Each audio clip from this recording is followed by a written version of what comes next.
m is to n equal to 9:6 হলে m plus n is to m minus n এর মান কত হবে আমাদেরকে বের করতে বলেছে। তো এই টাইপের প্রশ্ন যখনই আসবে আমাদের যে অনুপাতে দেওয়া থাকবে আমরা তার মান সেটি ধরে নেব। কিভাবে দেখো, আমাদের m ইজ টু n রয়েছে, এ পাশে আমাদের রয়েছে 9:6, অর্থাৎ আমাদের m এর মান হয়ে যাবে 9 এবং n এর মান হয়ে যাবে 6।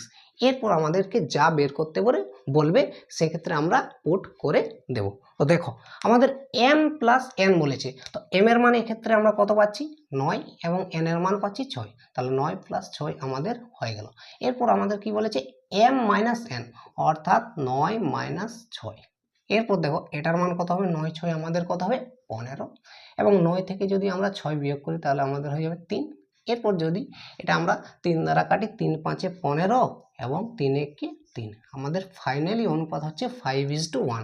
আমাদের কোন অপশনে রয়েছে, এ অপশনে রয়েছে। উত্তর হয়ে গেছে। তো আশা করি এই প্রশ্নটি তোমরা বুঝতে পেরেছো।